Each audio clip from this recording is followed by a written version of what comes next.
सहस्रते सहस्रकोटि युगधारिणे नमः।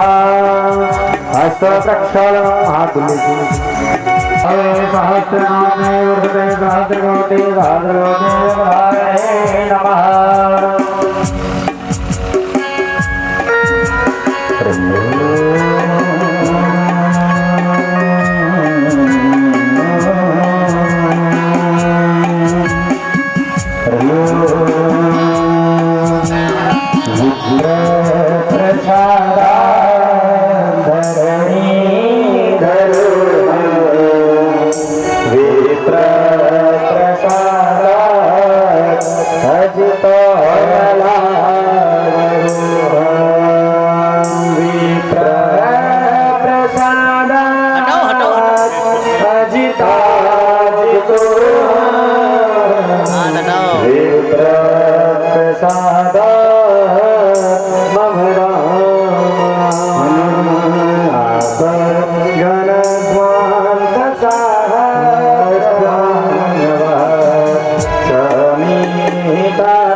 भगवते श्री नारायणाय नमः।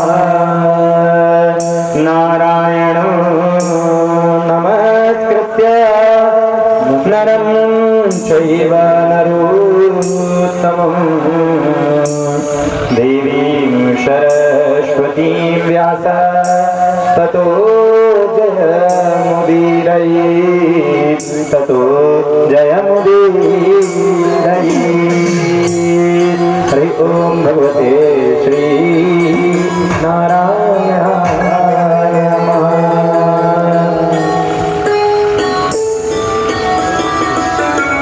समोदम तपा शौचं शान्तिराजरमेव च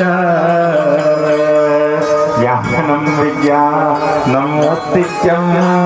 ब्रह्मकर्म स्वभावजम् ब्रह्मकर्म स्वभावजम्। अरे हटा दिया यार।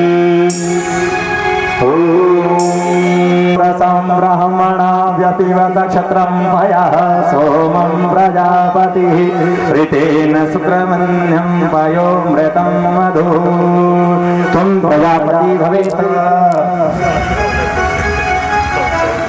हरि ओम भगवते श्री नारायणाय नमो नमः। योगी योगी तवत्तरं वाजे वाजे हवामहे सखाय श्री इंद्रमूर्तये श्री ब्रह्ममूर्तये नाविप्रपादोदक कर्माणि नावेदशास्त्र प्रतिघोषितानि स्वाहा सदा स्वस्ति विवर्जितानि शमशानतुल्यानि गृहाणि तानि शानतुल्यानि गृहाणि तानि गृहा ऊर्जाहुतवभ्यन्तविपरायमतिं तेषां विषे प्रियाणां भोहमिकमूर्जगो सतक्रतो शमख्यै देव्यो संदक्षिणयोरुचक्षसा माम आयुः प्रमोति वीरं विनेय तव देवि संदृशि संगीतमूर्तये नमः उपस्थितानां सर्वेषां संगीतमूर्तये नमः भगवते श्री नारायणाय नमः भगवते श्री ब्रह्माय नमो नमः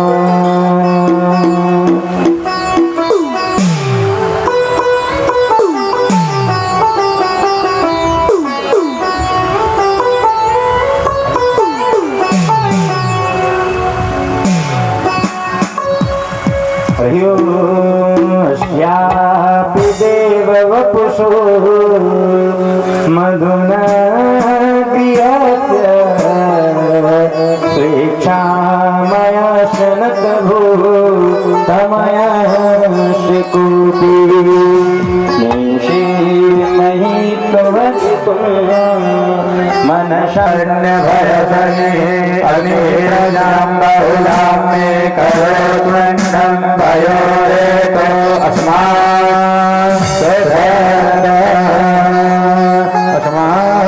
शुद्ध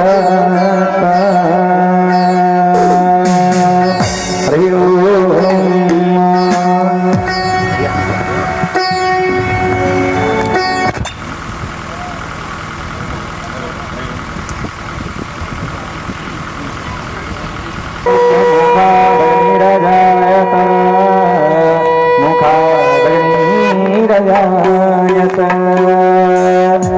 श्री भागवत भगवान की है आरती पापियों को पाप से है तारती श्री भागवत भगवान की है आरती पापियों को पाप से है तारती श्री भागवत भगवान की है आरती पापियों को पाप से है तारती श्री भागवत भगवान की है आरती पापियों को पाप से है तारती ये अमर ग्रंथ ये मुक्ति पंथ ये पंचम वेद निराला नव ज्योति जलाने वाला ये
गणाधिपतये नमः।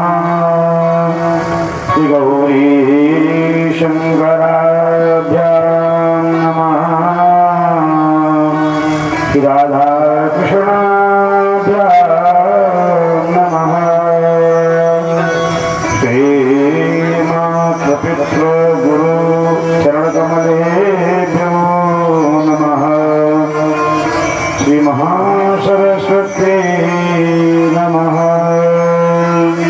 जय श्री सीतारामाभ्यां नमः। श्री रामदूताय नमः।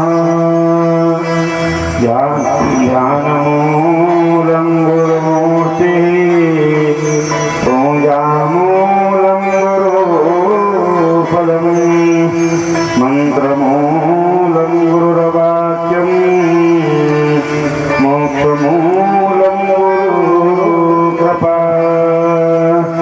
वक्रतुण्ड महाकाय सूर्यकोटिसमप्रभा निर्विघ्नं कुरु मे देव सर्वकार्येषु सर्वदा। नारायणं नमस्कृत्य नरं चैव नरोत्तमं देवीं सरस्वतीं व्यासं ततो जयमुदीरयेत्। मङ्गलं भगवान् विष्णु मङ्गलं गरुडध्वज मङ्गलं पुण्डरीकाक्ष मङ्गलायतनो हरिः।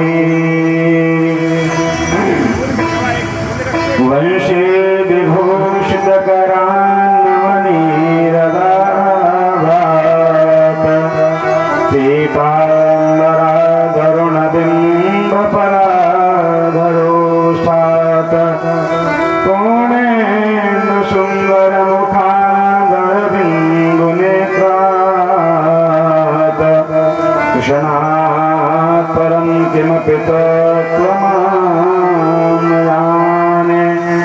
येयं सदा परिभवग्नं वेष्टदोहम् तीर्थास्पदं शिवविरिञ्चिनुतां शरण्यं भृत्यार्तिहं प्रणतपादववाब्धिपोतं वन्दे महापुरुषते चरणारविन्दम्।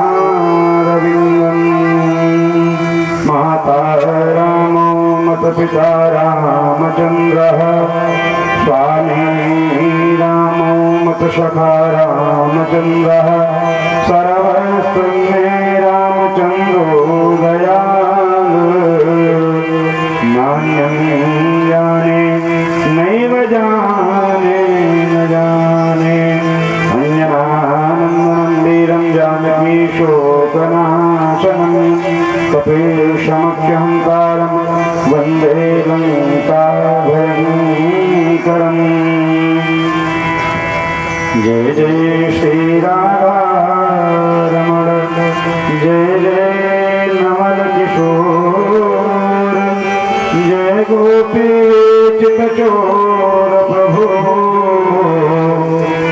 जय जय माधोर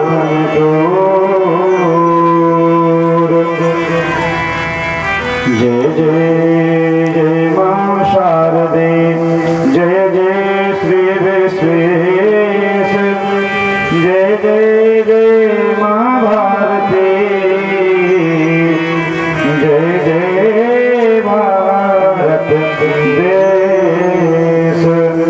तो अपने अपने घर के सबका हो को पीर तुम्हें पीर सब भरन की धन्य धन्य बलबीर।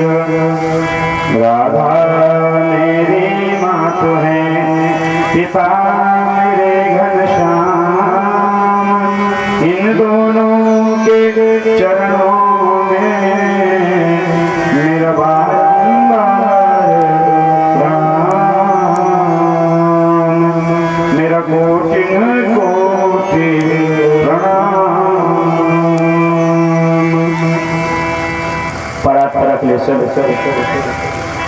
जगत के जगदाधार प्रकार करुणावरणालय भक्तवान कल्पतरु आनंद गंध श्री शेखर ब्रजविहारी भगवान श्री कृष्णचंद्र जी की वांगमयी प्रतिमूर्ति भागवत महापुराण के चरणों में बारंबार प्रणाम। महाराज राजेश्वरी राधा रानी भगवान श्री गोविंद जगत जननी पराम्बार शक्ति माँ पार्वती देवादिदेव भूत भावन भगवान श्री शिव शंकर श्री हनुमान जी के पावन चरणों में बारंबार प्रणाम और इस पावन धराधाम को बार-बार प्रणाम। आज भगवान की शिव अनुकंपा से भागवत की रसद प्रवाह ये तृतीय दिवस की पावन मेला में भगवान की शिव अनुकंपा और सौजन्य परमात्मा ने बनाया है। आदरणीय श्री हमारी कथा के जो मुख्य आयोजक हैं श्री परमेश्वर मौर्य और इनके पूरे परिवार के कुशल नेतृत्व में चल रही भागवत कथा के तृतीय दिवस में व्यास मंच से मौर्य जी के पूरे परिवार को बहुत बहुत आशीर्वाद शुभाशीष आप सबके जीवन की मंगलमयी कामना। इस अनुष्ठान को वैदिक विधान से संपन्न करा रहे हमारे समस्त आचार्य मित्र गुरुओं के चरणों में बारंबार प्रणाम। अपने संगीत की माधुर्य ध्वनि से सबको उद्भोग करा रहे हमारे सभी संगीतज्ञ भाई और इस ध्वनि विस्तारक यंत्र का जो देख रेख कर रहे हैं भैया हमारे साउंड ऑपरेटर यत्र तत्र जो भी लोग इस कथा को संवारने में लगे हैं किसी भी व्यवस्था में आप सबको जो भी माताएं बहनें बुजुर्गण कथा के पंडाल की शोभा को बढ़ाने वाले बाल कृष्ण स्वरूप ये नन्हे मुन्ने प्यारे बच्चे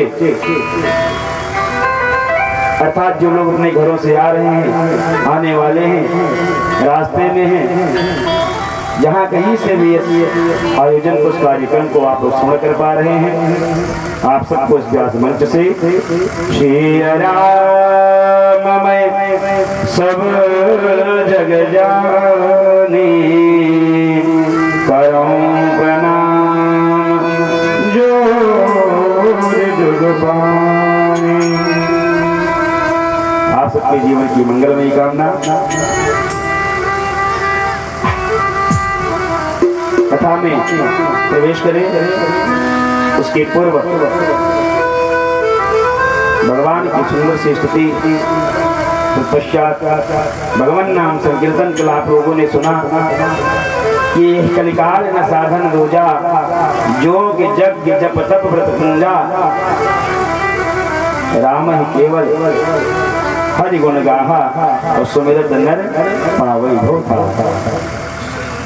अन्य कालों में जो बड़े बड़े यज्ञ तपस्या अनुष्ठान सोपचार पूजा की विधि बतलाई गई थी कलयुग ने महाराज परिचित से क्या कहा था कि महाराज मारिए मत पहले हमारी विशेषता तो सुन लीजिए।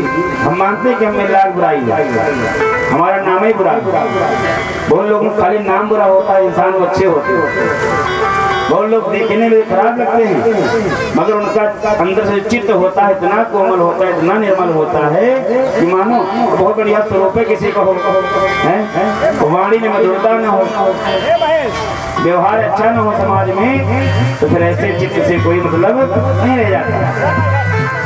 इसलिए महाराज भगवान की सुंदर से प्रति तत्पश्चात भगवान नाम से कीर्तन जिससे हमारा और आपका और जहाँ तक भी ये धुरी जाएगी वहाँ तक का वातावरण शुद्ध और पवित्र हो जाएगा।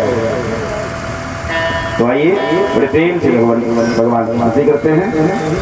हरि ओम श्री कृष्ण चंद्र कृपाल भज मन नंदन सुंदरम श्री कृष्ण चंद्र कृपाल भज मन नंदन सुंदरम अशरण शरण भर भरण आनंद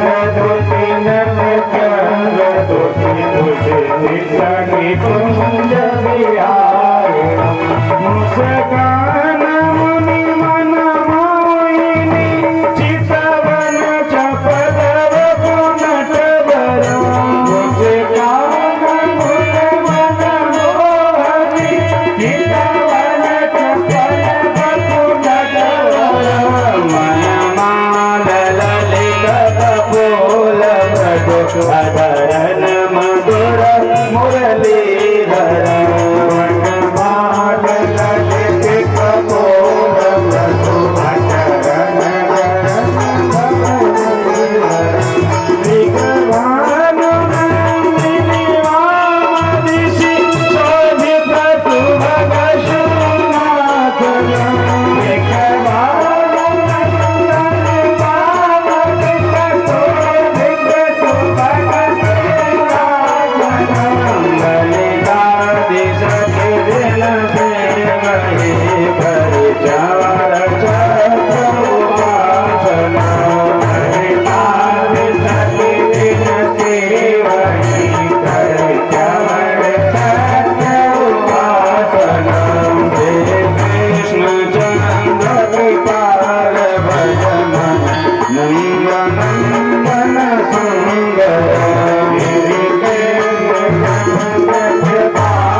गोविंद मेरो है गोपाल मेरो है गोविंद मेरो है गोपाल मेरो है गोविंद मेरो है गोपाल मेरो है ओ श्री बांके बिहारी नंदलाल मेरो है ओ श्री बांके बिहारी नंदलाल कुंज बिहारी नंदलाल मेरो है श्री कुंज बिहारी नंदलाल मेरो है गोविंद मेरो है गोपाल मेरो है गोविंद मेरो है गोपाल मेरो है कृष्ण गोविंद गोविंद गोपाल नंदलाल कृष्ण गोविंद गोविंद हे गोपाल नंदलाल कृष्ण गोविंद गोविंद गोपाल नंदलाल कृष्ण गोविंद गोविंद हे गोपाल नंदलाल हे गोपाल नंदलाल हे गोपाल नंदलाल हे गोपाल नंदलाल हे गोपाल नंदलाल हे गोपाल नंदलाल हे गोपाल नंदलाल हे गोपाल नंदलाल हे गोपाल नंदलाल कृष्ण गोविंद गोविंद गोपाल नंदलाल कृष्ण गोविंद गोविंद हे गोपाल नंदलाल कृष्ण गोविंद गोविंद गोपाल नंदलाल कृष्ण गोविंद गोविंद हे गोपाल नंदलाल हे गोपाल नंदलाल हे गोपाल नंदलाल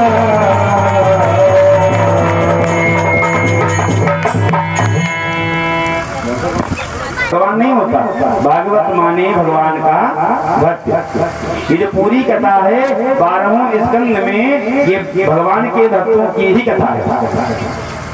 भगवान तो थोड़ा अनुपान रूप से आएंगे, थोड़ा थोड़ा सा झलक दिखलाजा करके थोड़ा थोड़ा, बाकी तो पूरा विस्तार से भगवान की भक्तों की ही कथा है। हर अध्याय में और हर स्कंद में भगवान की भक्तों की ही कथा बही पड़ी है। अब इसमें देखेंगे आप तो बाल बाल ध्रुव प्रहलाद गोपी सुदामा क्रूर दिए भगवान की भक्ति ही तो है, और यही से कथा पूरा लबालब हुई।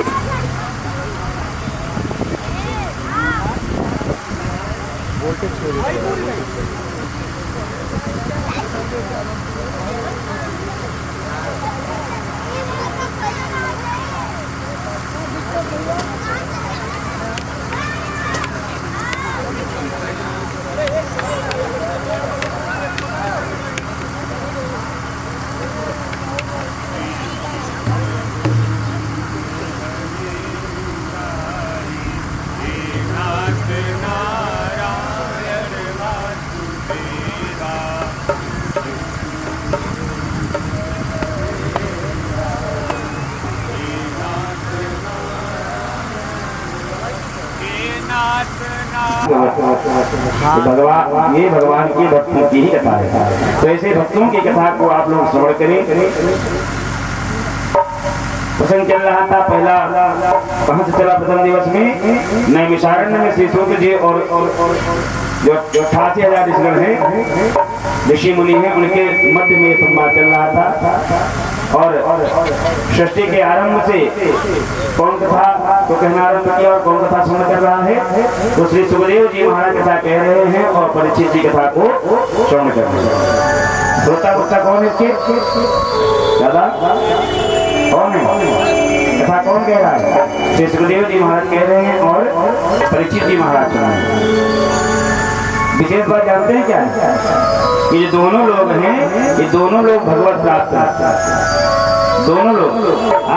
आपने कथा सुना, ये वर्तिका मैया के गर्भ में श्री सुखदेव जी महाराज थे, तो और बाहर नहीं आ रहे थे, तो भगवान गर्भ में प्रवेश किए थे और जाकर कहा था कि मम माया, ये माया मेरी है और मैं वचन देता हूँ कि कभी आपको स्पर्श नहीं करेगी। और जब उत्तरा मैया के गर्भ में परीक्षित जी थे, ब्रह्मास्त्र से परीक्षित जी लगभग जल चुके थे, तो वहां भी भगवान प्रवेश करते हैं उत्तरा मैया के गर्भ में और जाकर के उस बालक की रक्षा करते हैं।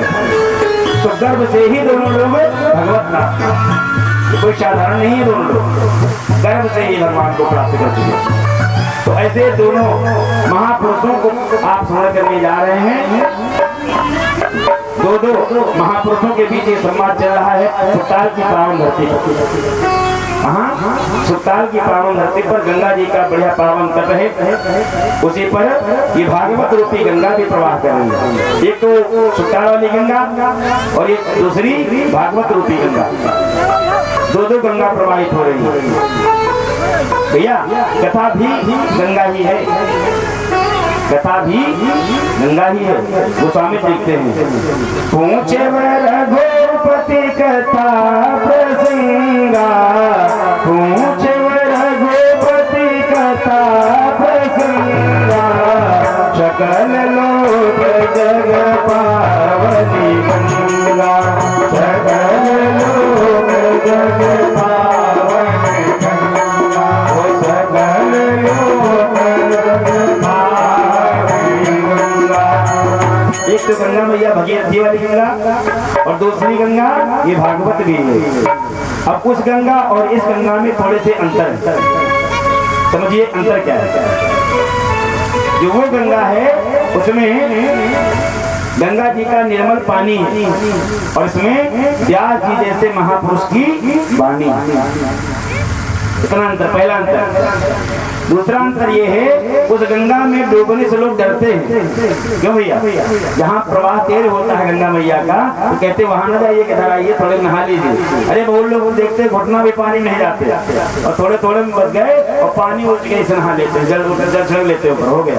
और लिखा भी है, देखो खतरा मोल है, लिखा है दरस परस मुख मज्जन पाना। गंगा मैया का दर्शन हो जाए, स्पर्श हो जाए, आचमन हो जाए, उतना ही पुण्य मिलता है। जैसे व्यवस्था हो वैसा करता।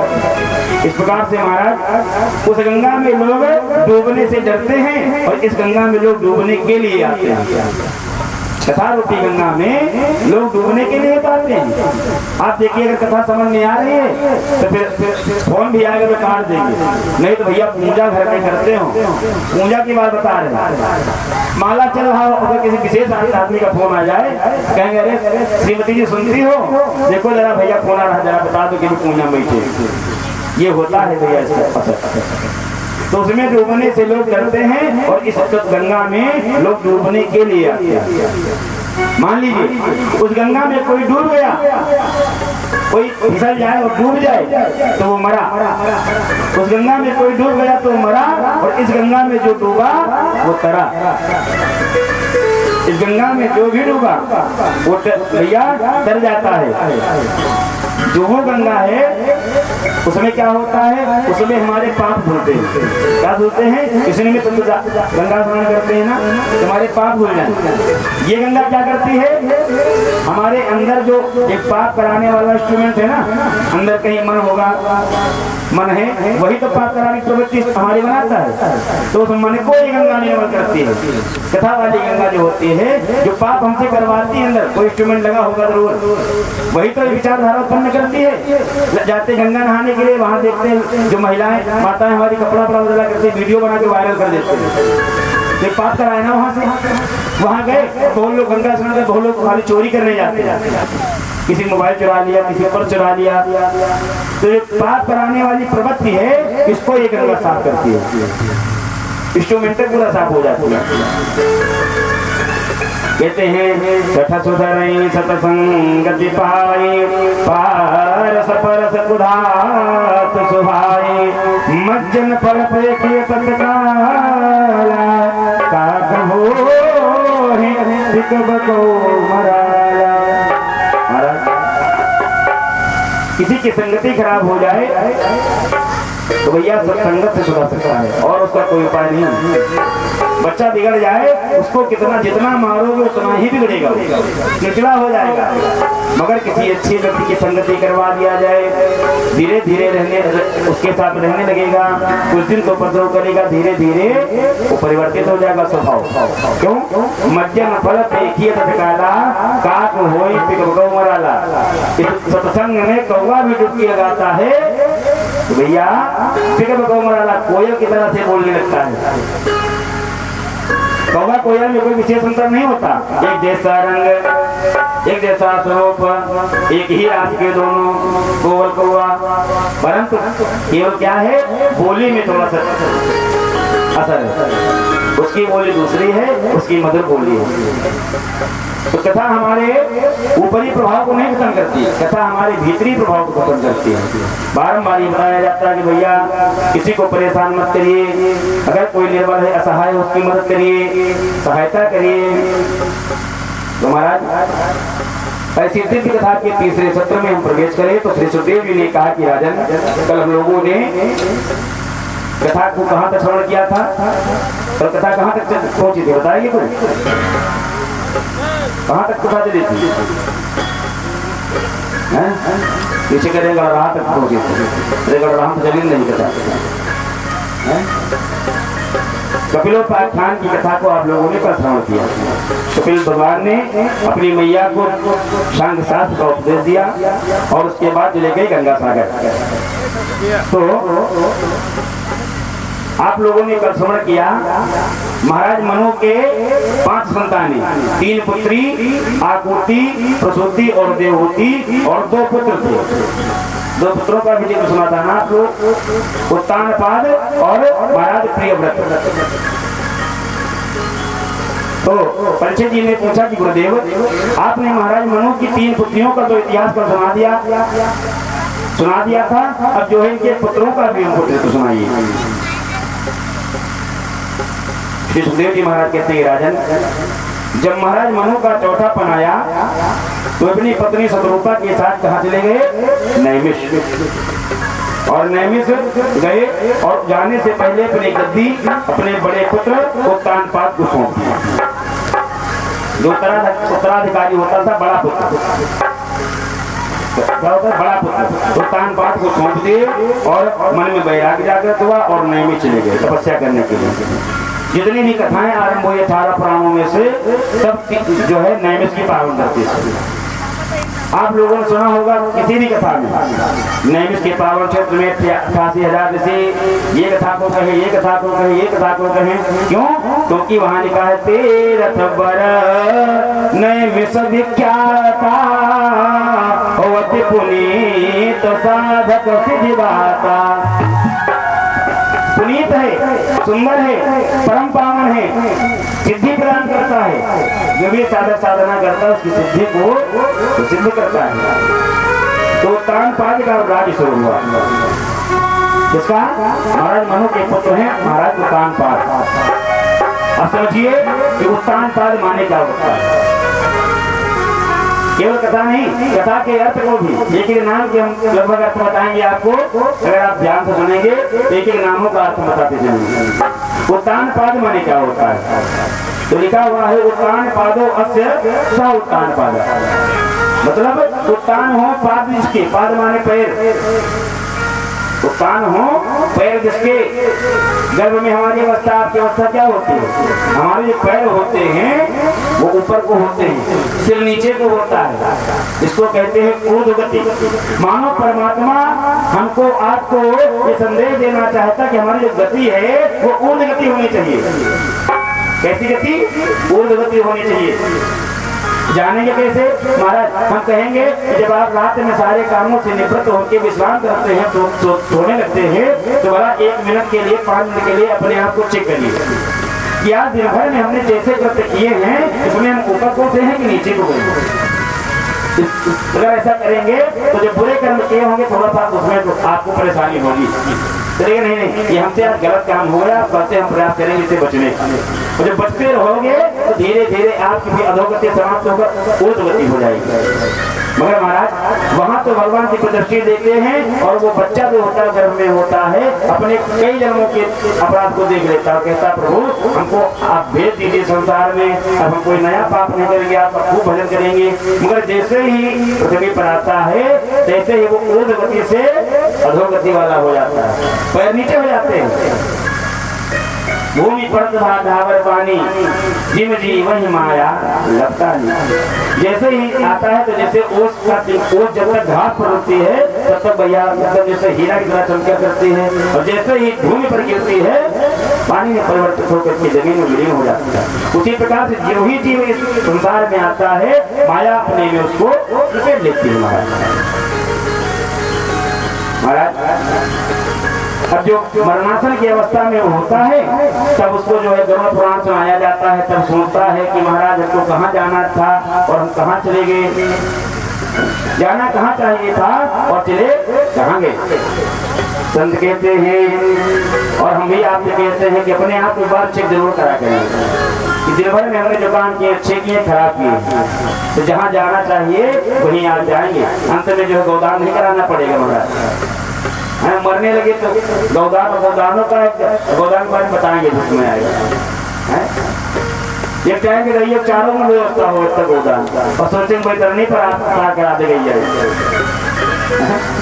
महाराज जहाँ जाना चाहिए बस उसी की तैयारी करें। संत कहते हैं ये अनमोल जन्म तेरा यूं ही गंवा रहा है, जन्म तेरा यूं ही गंवा रहा है, अनमोल जन्म तेरा यूं ही गंवा रहा है, अनमोल जन्म तेरा यूं ही गंवा रहा है।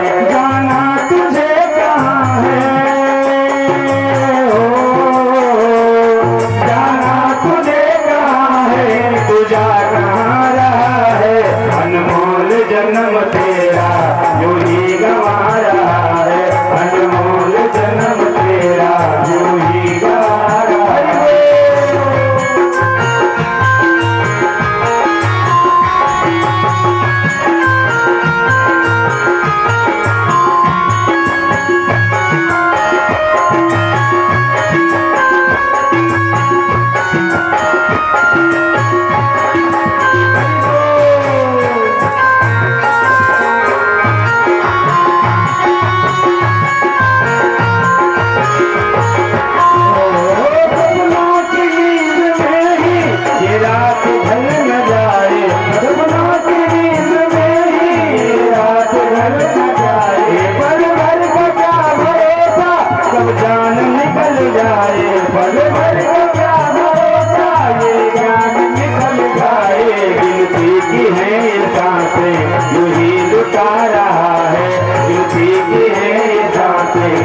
माधो सरकार की।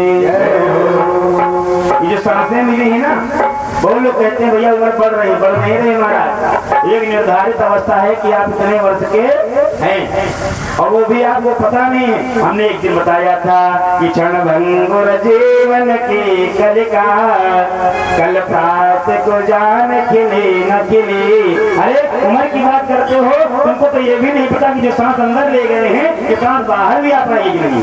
तुम्हारा क्षण भंगुर जीवन की कलिका, कल प्रात को जान खिली न खिली। ओ मलयाचल की सुच शीतल मंग, सुगंध समीर मिली न मिली। कल काल कुठार लिए फिरता, ये तन नमरे है चोट झिली न झिली। ओ भजले हरि नाम अरे रसना, फिर अंत समय में हिली न हिली। और भजले हरि नाम अरे रसना, फिर अंत समय में हिली न हिली। महाराज उम्र की बात मत करिए।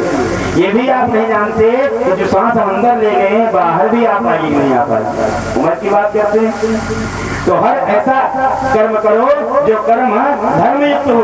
हमने बताया था कर्म तो कसाई भी करता है, कर्म तो चोर भी अपना कर्म कर रहा है, कर्म तो भैया जो बलात्कार करता है उसका स्वभाव वो भी कर्म कर रहा है। मगर ये कर्म अच्छा है, जानते हैं वो भी जानते हैं कि हमारी दशा क्या होगी अंत में। परंतु हमारा कर्म जो धर्म युक्त होता है वही कर्म हमको मुक्ति प्रदान कराता है। महाराज गीता में एक शब्द आता है उद्धरेत आत्मना आत्मनम। जितने अच्छे से आप अपना उद्धार स्वयं कर सकते हैं, दूसरा कोई भी पंडित आचार्य पुरोहित आपका उद्धार नहीं करवा सकता। जीवन भर पाप करिए, अत्याचार करिए, लूटपाट करिए, बलात्कार करिए और अंत तो बच्चा सोचेंगे मर जाएंगे तो हमारे बच्चे हमारा साथ कर देंगे, पिंडदान करवा देंगे, मुक्ति नहीं। इस भूल में मत रहिएगा महाराज, इस भूल में मत रहिएगा। जितने अच्छे से आप अपने लिए अपना स्वयं के लिए माला कर सकते हैं, जरूरी नहीं कि दक्षिणा दे दीजिए पंडित जी आपके लिए इतना अच्छे माला कर सकते हैं। गलत कह रहे बताइए, अपना उद्धार आप स्वयं करिए। भैया बहुत लोगों के यहाँ इतना समय नहीं है, पंडित जी को खाली दो बत्ती के लिए बुलवाते हैं, पंडित दो बत्ती लगा दीजिए, बर्तन भी धुल दिए। अच्छा पंडित जी पूजा कराने के लिए तो सही बात है। अब पंडित अगर बुक किए हैं महीने के लिए तो पंडित आए बर्तन भी धुले। ऐसे ऐसे महाराज आए। इस प्रकार से ये मानव की देह मिली है तो इसको भैया केवल भोगों में ना गवा जाए। नहीं तो भोग तो भैया जो काम हम करते हैं केवल अगर इतने काम करके मर जाना है, तो इतना काम तो पशु भी कर लेते हैं। हम आप केवल खाने के पीछे पड़े रहते हैं, वो भी मेहनत करके भैया सुबह शाम को भी कुछ खाने के लिए दिया जाता है, व्यवस्था किया जाता है। हम आप भोग के पीछे पड़े रहते हैं, भोग तो जानवर भी करते हैं, जीव जंतु भी करते हैं, बच्चे हम भी पैदा, बच्चे तो वो भी पैदा करते हैं। अगर केवल इतने पेट पाके और प्रजनन के लिए ही आप आए हैं तो फिर भैया हमें और जानवर में कोई मतलब अब ज्यादा अर्थ नहीं रह जाता। क्या किया जाए? ये मानव की देह मिली है तो इससे क्या किया जाए? संत कहते हैं कि मानुष्य तने अनमोल रे, उसको माटी में ना रोल रे। और अब तो मिला है फिर न मिलेगा, कभी नहीं कभी नहीं कभी नहीं रे। भैया 83,99,999 इतनी योनियों को भटकते भटकते पार करते करते करते करते तब जाकर कहीं दुर्लभम मानुषम देहम, ये मनुष्य की देह प्राप्त हुई और इसको केवल भोगों में बिता दिया जाए, दाल भात खा के बिता दिया जाए। एक बड़ा जीवन किस काम का? तो मानुष तन अनमोल रे, माटी में ना रोल रे। अब तो मिला है फिर न मिलेगा, कभी नहीं कभी नहीं कभी नहीं रे। अब तो मिला है फिर न मिलेगा, कभी नहीं कभी नहीं कभी नहीं।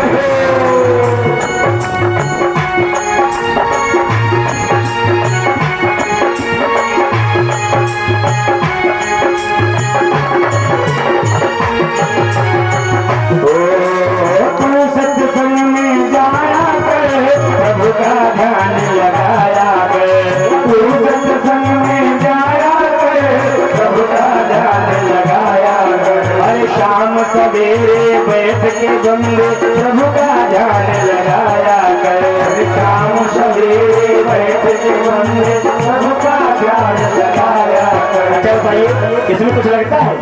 इसमें कितने लगता है ना। तो नहीं कछ लगता मोल रे माटी में ना रोल रे, अब तो मिला है फिर न मिलेगा, कभी नहीं कभी नहीं कभी नहीं रे। अब तो मिला है फिर न मिलेगा, कभी नहीं कभी नहीं कभी नहीं। अरे तू है बुलबुल पानी का, मत कर गर्व जवानी का। तू है बुलबुल पानी का, मत कर गर्व जवानी का। नेक कमाई कर ले भाई, पता नहीं जिंदगानी का। नेक कमाई कर ले भाई, पता नहीं जिंदगानी का। मीठा सबसे बोल रे माटी में ना रोल रे, अब तो मिला है फिर न मिलेगा, कभी नहीं कभी नहीं कभी नहीं रे। अब तो मिला है फिर न मिलेगा, कभी नहीं कभी नहीं कभी नहीं रे। मोल रे माटी में ना रोल रे, अब तो मिला है फिर न मिलेगा, कभी नहीं कभी नहीं कभी नहीं रे। अब तो मिला है फिर न मिलेगा, कभी नहीं कभी नहीं कभी हाँ, कभी नहीं कभी नहीं कभी नहीं हाँ, कभी नहीं कभी नहीं कभी नहीं। वृंदावन बिहारी लाल की जय हो। महाराज अब कथा में प्रवेश कराएंगे। जो कथाएं हैं, कथा को केवल कथा की तरह से सुनाया जाए तो कोई, इसीलिए इन कथाओं का नाम रखा गया है, ग्रंथों का पुराण कहा जाता है। पुराण का मतलब जानते क्या होता है? पुरा अपि नवम। जो पुरानी पुरानी कथाएं हैं उनको नए नए तरीके से प्रस्तुत किया जाए। जो पास्ट टेंस है उसको वर्तमान में स्थापित किया जाए। जो कथाएं हैं ऐसे तो आप भी भागवत खरीद के पढ़ सकते हैं, मगर नहीं, इन कथाओं को आपके जीवन से जोड़ा जाए। ये तब लगेगा कि हाँ ये बातें सत्य है, और नहीं तो केवल किताब खरीद लिया जाए और खाली हाथ सुनाते ले जाए। एक रहे राजा, एक रहे रानी, रानी मर गई, खत्म कहानी, खाओ भंडारा पियो पानी। तो आप भी कर सकते, कोई भी कर सकता है महाराज। तो लिखा है उत्तानपाद जी का राज्य आरंभ हुआ। उत्तानपाद के राजा बनने के बाद उनका विवाह हुआ, और इनका विवाह किसके साथ हुआ? एक साथ इनका एक विवाह नहीं हुआ, इनके दो विवाह हुआ। एक पत्नी का नाम है सुनीति और दूसरी पत्नी का नाम है सुरुचि। दो बीबियां हैं, सुनीति और सुरुचि। अब इसको समझिए, कहने के लिए कथा में क्या लिखा कि दो पत्नियां हैं, दो विवाह हुए उनके। ये पत्नियां नहीं, अगर अपने में इसको उतारोगे तो ये पत्नियां नहीं, ये पत्नियां सबके पास है, सबके पास, सबका मतलब सबके पास। क्या है ये पत्नियां नहीं, ये हमारी विचारधाराएं हैं। क्या है? ये दो प्रकार की विचारधाराएं हैं। कौन कौन सी विचारधारा? सुमति कुमति सबके उड़ रहाई, नाथ पुराण निगमयस कहाई। ये क्या है? विचारधाराएं हैं, सुनीति और सुरुचि। सुनीति माने क्या होता है? सुनीति का मतलब होता है शास्त्रों के द्वारा बताई गई सुंदर सुंदर सी नीतियां।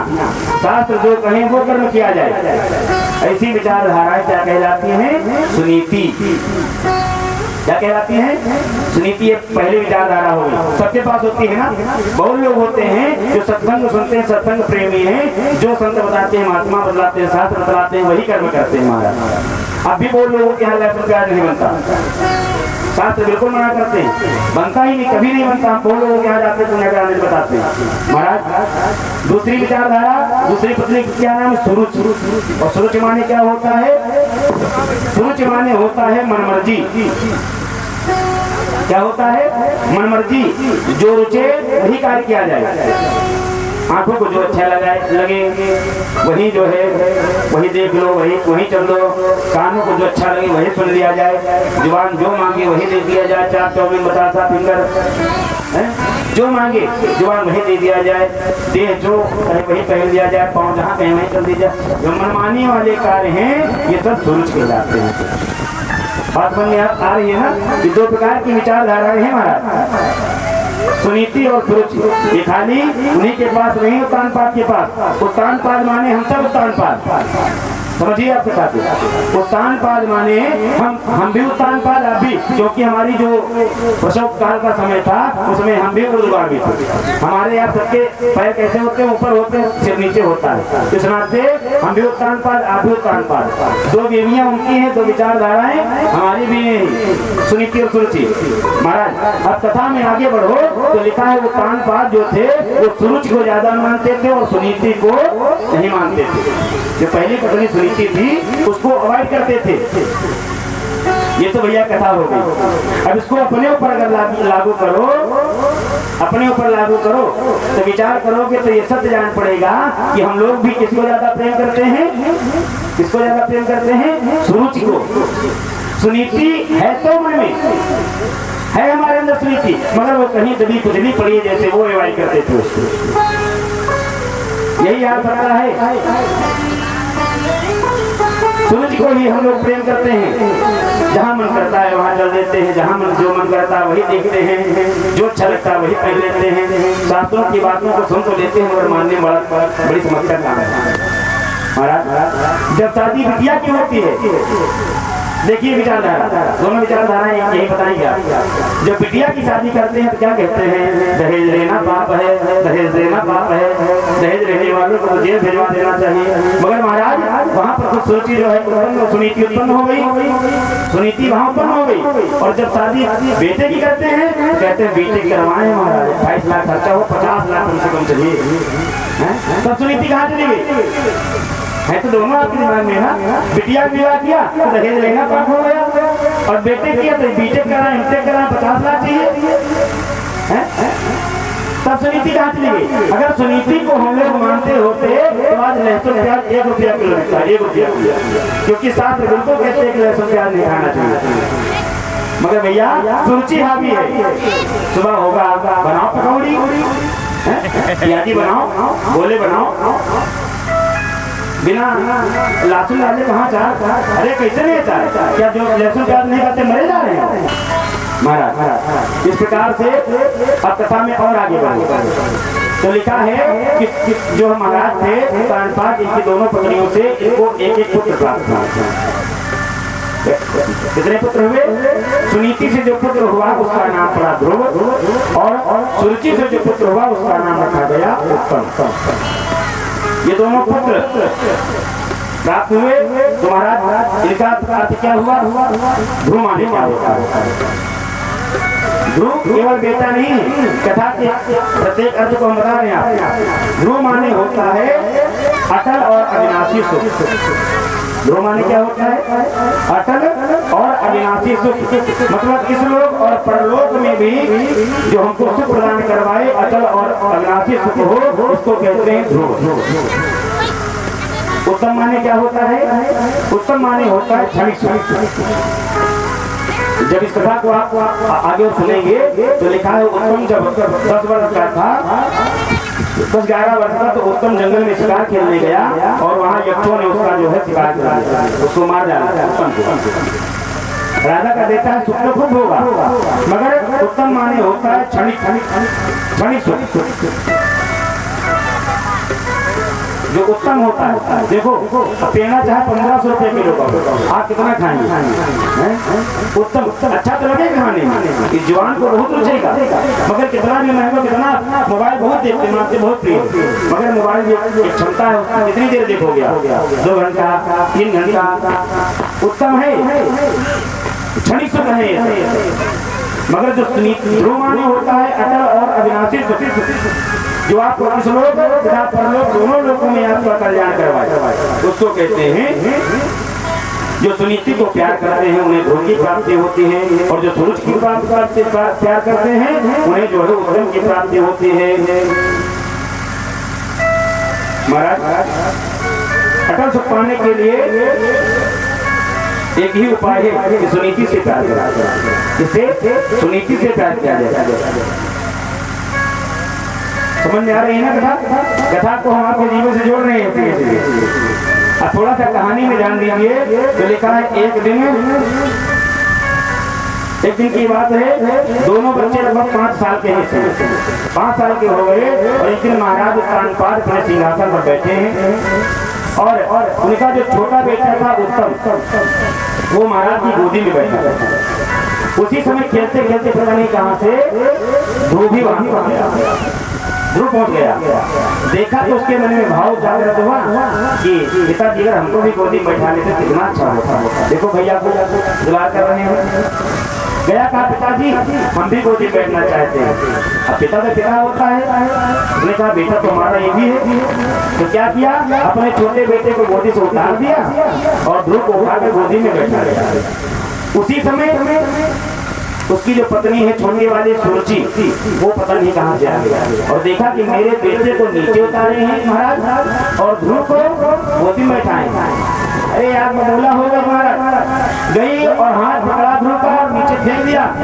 अरे भागे, तू इनकी गोद में बैठता है, तुझे इनकी गोद नहीं प्राप्त हो सकती। अगर तुझको इनकी गोद प्राप्त करनी है तो जंगल जा, तपस्या कर और भगवान से वरदान मांग कि तुझको अगला जन्म मेरी गोद से प्राप्त हो। अगला जन्म मेरी गोद से प्राप्त होता तो इसकी गोद का अधिकारी हो सकता है। खूब बड़ा भला बुरा कहा और भगा दिया। रोता हुआ ध्रुव अपनी मैया के पास गया, अपनी मैया सुरति के पास गया और रोकर बताने लगा कि माँ, छोटी माँ ने मुझको ऐसा ऐसा कहा है, जान कर भगा दिया। कहा कि अगर तुझको पिताजी की गोदी में बैठना है तो तब जा, जंगल जा, तपस्या कर, भगवान से वरदान मांग, तुझको अगला जन्म मेरी गोद से प्राप्त हुआ। ये भैया आज की माताएं होती ना तो सारे कारण छोड़कर पहले जाती, थोड़ा बहुत महाभारत हो जाता। मगर सुनीति मैया धन्य है। जानते क्या कहा, बेटा तेरी छोटी माँ है ना उसको बहुत प्रेम करती है, बहुत प्रेम करती है। उन्होंने खराब ही क्या कहा, उन्होंने तेरे लिए अच्छा ही कहा। क्यों? क्योंकि जो ये पिता है ना, इनको ये तो आज है कल नहीं रहेंगे, ये आज हैं और कल नहीं रहेंगे। कई कई बेटे, कई कई पुत्र जब जन्म लेते हैं, जन्म लिया उधर पर फोन आया कि आपके पिताजी का एक्सीडेंट हो गया, पिताओं का मुंह नहीं देखते। इसी प्रकार जब मीराबाई जी का विवाह तैमूर भोजान के साथ तो सखियां उनको चिढ़ाने लगी। तो मीराबाई जी वही लिखती हैं, ऐसे बर को क्या बरो जो जन्म है और मरी जाए, तो बर ये गोपाल को तेरा जोड़ीला अमर हो जाए। अरे इन पतियों को क्या पति बनाओ, आज है आज मेहंदी लगाओ, कल को मेहंदी धुलनी पड़ जाए, आज सिंदूर लगाओ, कल को सिंदूर धुलना पड़ जाए। अगर बरही बनाना है, दुल्हाई बनाना तो परमात्मा को न बनाए महाराज। इसी प्रकार से भैया सुनीति ने समझाया बेटे को, बेटा तेरी माँ ने कहा कि जंगल जा, तपस्या कर, तो तू जंगल ही जा, तपस्या ही कर। अगर उन्होंने कहा है कि भगवान तुझको भगवान से वरदान मांग, तो तू जा, भगवान से वरदान ही महाराज। 5 साल का वो बेटा महाराज मैया की इतनी बात को सुन करके चल पड़ा, मुड़ गया पीछे और महाराज जब निकलने लगा तो अपने देहली को प्रणाम किया। क्या किया? देहली वाले जानते हैं ना, देहली का मतलब जानते हैं? देहली को प्रणाम किया और वहां पर जो है एक संकल्प लिया मजबूत मन में कि देहम व पादयामि कार्यम व सिद्धयामि। मैं जा रहा हूँ, या तो भगवान की गोदी में बैठूंगा और या तो अपने प्राणों को छोड़ दूंगा। ये मजबूत संकल्प लेकर के वो चला, मजबूत संकल्प लेकर के चला महाराज। इस प्रकार से जब चला, ये जो संकल्प लिया है मन में, एक गाना भी था। क्या था? कि मैं तेरे दर पे आया हूँ, कुछ करके जाऊंगा, झोली भर के जाऊंगा या मर के जाऊंगा, मैं तेरे दर पे आया हूँ। ये कोई फिल्मी गाना नहीं महाराज, उसके संकल्प से एकदम मैच करता है। देहम पादयामि कार्यम सिद्धयामि, या तो अपने कार्य को पूरा करके आऊंगा या तो मर ही जाऊंगा। महाराज ध्रुव भैया निकल पड़े और गेहूं जंगलों में प्रवेश किया तो उनको वहां पर नारद जी मिले। नारद जी ने सोचा कि भगवान को प्राप्त करने के लिए चल पड़ा है, और अगर मान लीजिए इसको कुछ हो गया तो सब ये समाज क्या कहेगा, भगवान को उठाएगा। तो भैया नारद जी मिले और नारद जी मिल करके नारद जी को ध्रुव भैया ने प्रणाम किया और नारद जी ने कहा बेटा कहाँ जा रहे हो? तो कहा कि तपस्या करने जा रहा हूँ, भगवान से वरदान मांगना है। नारद जी ने कहा कि बेटा कितनी छोटी सी अवस्था है, इतना घनघोर जंगल है, जंगल में जाओगे बड़े बड़े जीव हैं तुमको खा जाएंगे। अरे लोग बुढ़े हो जाते हैं, बुढ़ापा आ जाता है, तब तो जंगल जाने के लिए तपस्या करके तैयार नहीं होते, तुम इतनी छोटी अवस्था में जा रहे हो, लौट जाओ। बहुत प्रकार से प्रयत्न किया मगर भैया वो तो सोच कर आया था कि हमको तपस्या करना है। नहीं, मेरी माँ ने कहा चाहे मेरी मृत्यु ही क्यों ना हो जाए, हमको जाना है तो जाना है। देखा कि मजबूत संकल्प बड़ा मजबूत है, तो नारद जी ने उसको क्या किया, ध्रुव को वो दीक्षा दीक्षा दिया, कान में मंत्र दिया और कहा बेटा तुम चले जाओ वृंदावन, और वृंदावन जाकर के यमुना में स्नान करो, कदम के पेड़ के नीचे बैठकर भगवान की आराधना करो, तपस्या करो, इसी मंत्र का जप करो, तुमको जो है की प्राप्ति, भगवान की प्राप्ति अवश्य होगी। गुरु भैया निकल पड़े वृंदावन। वृंदावन में गए, यमुना में स्नान किया और उसी ध्यान लगाया परमात्मा का और ओम भगवते वासुदेवाय, ओम नमो भगवते वासुदेवाय, ओम नमो भगवते वासुदेवाय लगाया ध्यान। अब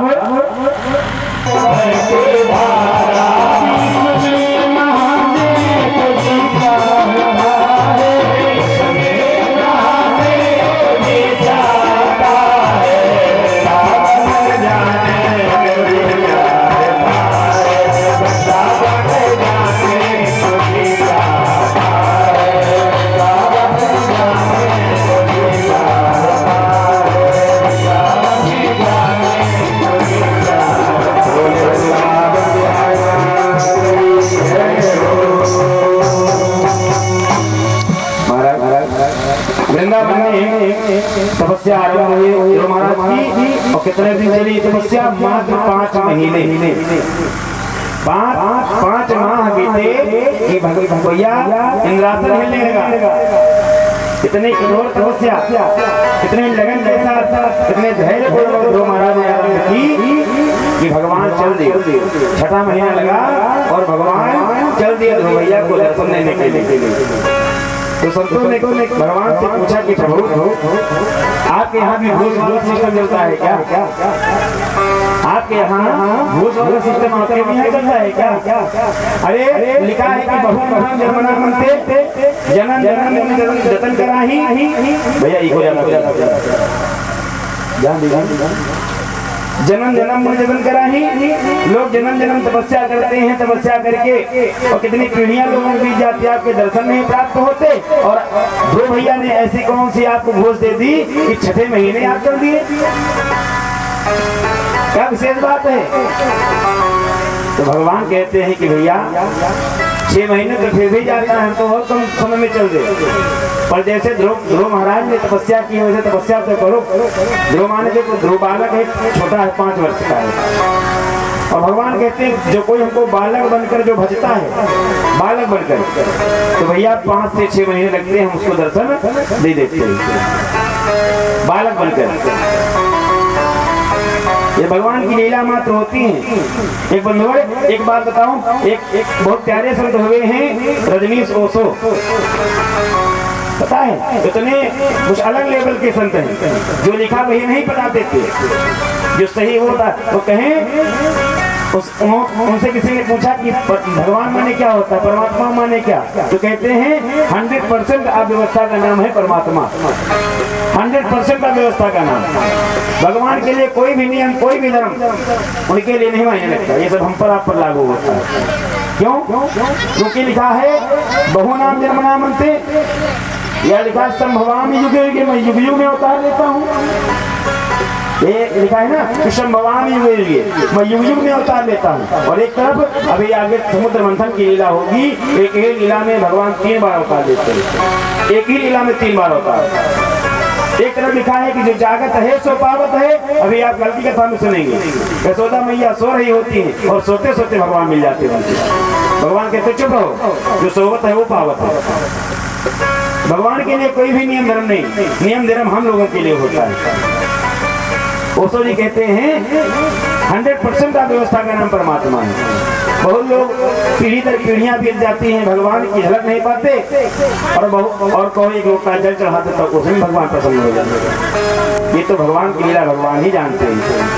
बहुत सुंदर सा भाव भोजपुरी में गाते हैं संत कि भगवान रिझेला रिझावेला कवन गुणवा से, ओ भगवान रिझेला रिझावेला कवन गुणवा से, ओ भगवान रिझेला रिझावेला कवन गुणवा से, ओ कवन गुणवा से, ओ कवन गुणवा से, कवन गुणवा भगवान रिझेला रिझावेला कवन गुणवा से, भगवान रिझेला रिझावेला कवन गुणवा से। अरे आज तलक नहीं समझल कोई भगवान तोहरारी, आज तलक नहीं समझल कोई भगवान तोहरारी। हर शिकरा से तो प्रेम करेला,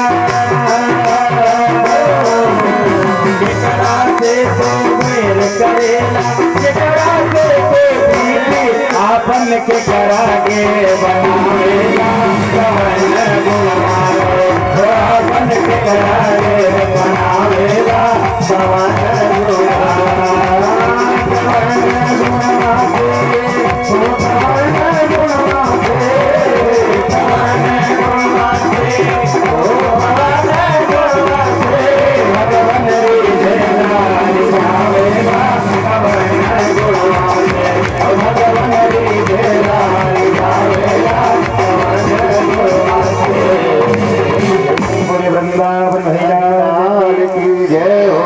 भगवान क्या कहते हैं कि जो बालक बनकर मुझको भजता है उसको मैं 5 या 6 महीने में ही मिल जाता हूँ, बहुत जल्दी मिल जाता हूँ। तो महाराज बालक माने क्या होता है समझिए, बालक माने क्या होता है? बालक किसे कहते हैं? देखिए 4 बातें होती हैं, कुछ बातें हैं, अगर वो बातें आप अपने में उतार लीजिए तो अगर बालक बनकर के हम भजेंगे तो भगवान हमको भी शीघ्र प्राप्त हो जाएंगे, इसमें संशय करने की आवश्यकता नहीं है। तो बालक माने क्या?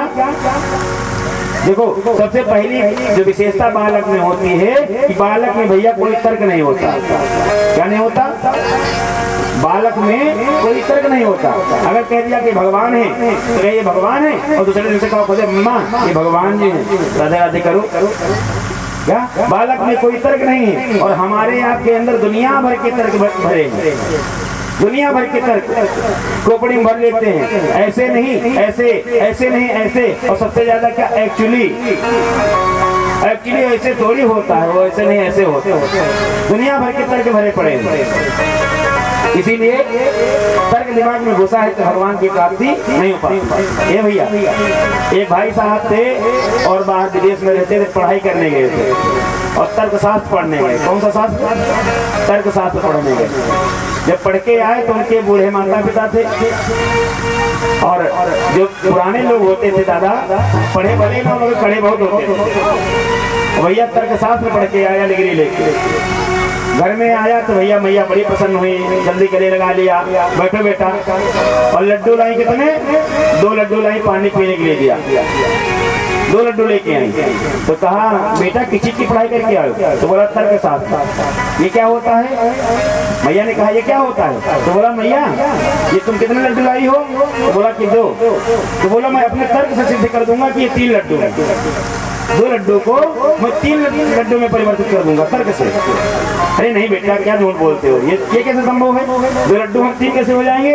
तो कहा अच्छा ठीक है, नहीं मानती, गिनो 2 लड्डू हैं। बोला ये कितना है? कहा 1, 2, ये फिर 3 हो गया। फिर कहे यहाँ गिनो, चाहे यहाँ गिनो, 1, 2, फिर ये 3 हो गया। बड़ी परेशान।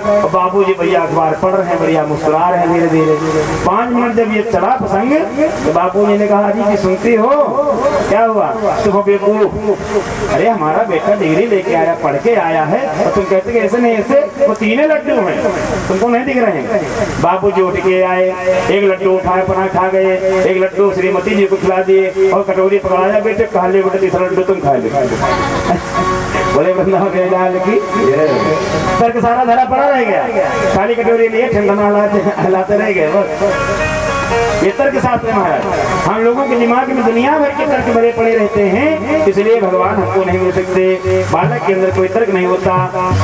दूसरा, बालक के जीवन में कोई अहंकार नाम की कोई चीज नहीं होती, अहंकार नाम की।